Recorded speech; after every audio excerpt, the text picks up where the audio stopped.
So we'll take a look at this 2014 sample paper question where the main focus is the B part, where we're asked the integral of something that isn't actually on the course. Like we're being asked to integrate something that ordinarily we wouldn't be able to do, but we can integrate it given that integration is the reverse process of differentiation. So we'll get to that in a second, but taking that idea that integration is the reverse process of differentiation, we've been asked here to find three distinct antiderivatives of g of x equals x cubed minus 3x squared plus 3. Now essentially we're being asked to integrate this. We're being asked to come up with a function where when we differentiate that function we get g of x, and so obviously that means integrating this. Integration and differentiation are the reverse processes of each other. So if I was to integrate this, I'm going to use the power rule of integration. So x cubed, I have to raise the power to 4 and I divide by the new power. So minus 3x squared, I'm going to raise the power to 3 and divide by the new power. And then plus 3, that's a constant, so that becomes 3x. Now, if we differentiate this expression or this function, we would get x cubed minus 3x squared plus 3.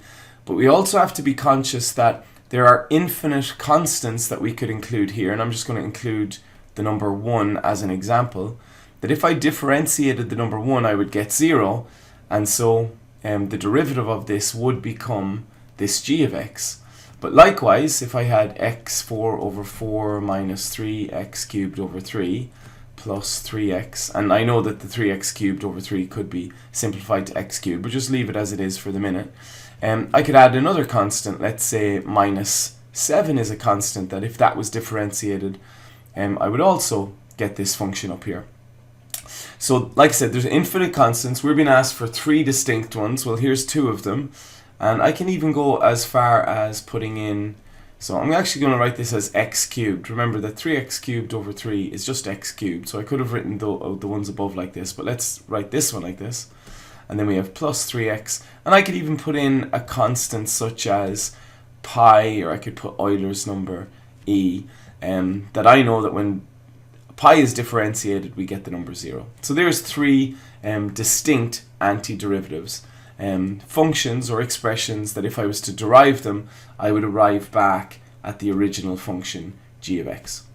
Okay, so when I did it originally, the 3 that I came up with were, I added 1 as the constant, similar to the one I just did. I added a half and I added pi, but there's infinite amounts. In general, what we do when we integrate a function is we add a constant of integration.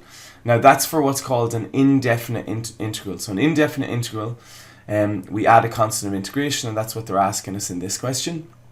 And then if we want to write down the indefinite integral of the function in part 1, well then it's going to be x4 over 4 minus 3x cubed over 3 plus 3x and then plus the c.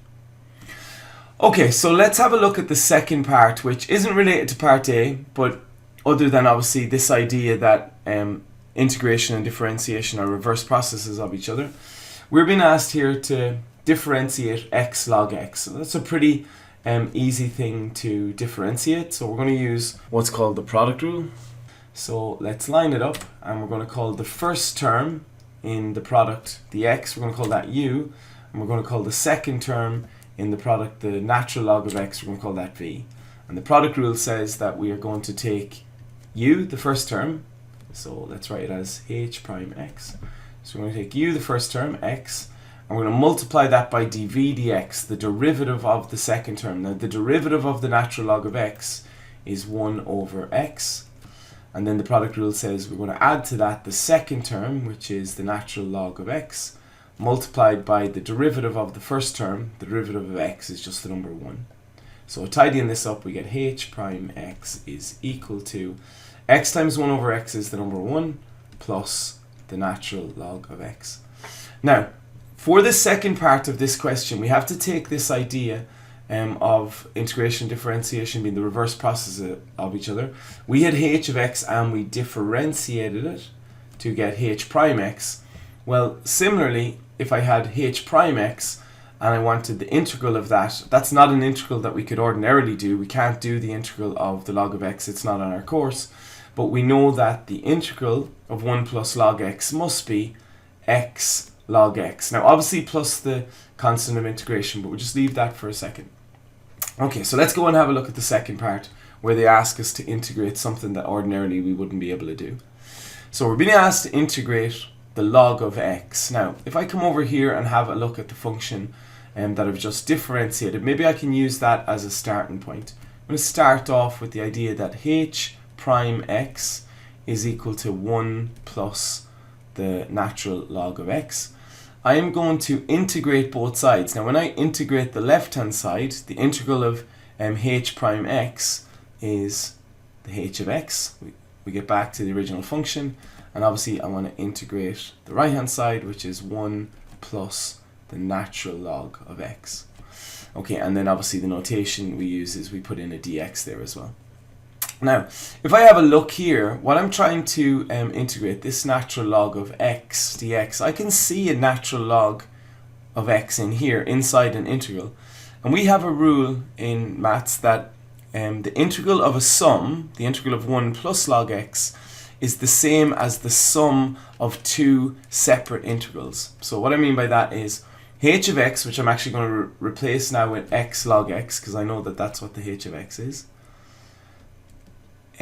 equal to, so the integral of a sum is the same as the sum of the integral of 1 dx plus the integral of the log, the natural log of x dx. And here I have isolated, or I'm going to isolate, the integral of the natural log of x. This is what I'm actually trying to find. So I'm going to bring, I'm going to have x, natural log of x. I'm going to subtract the integral of 1 dx from both sides, and that's equal to the integral of the natural log of x dx. I've isolated the natural log of x dx, the integral of that, which is what I'm trying to find.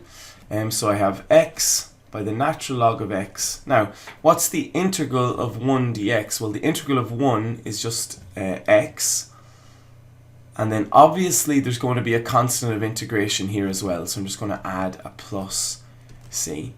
And so there's my answer on the left hand side. I might just rewrite it as the integral of the natural log of x is equal to x natural log x minus x plus the constant of integration. So this is an indefinite integral. The way something becomes a definite integral is if we put limits of integration on the integral sign there, but we just leave it with our plus c in this example. So there we have an example of something that ordinarily we wouldn't be able to integrate. So we can't integrate the natural log of x ordinarily. If you got that in an exam, you'd need to look back at the previous part of the question and see, was there some differentiation that led to the integral that we could reverse and solve the question that way.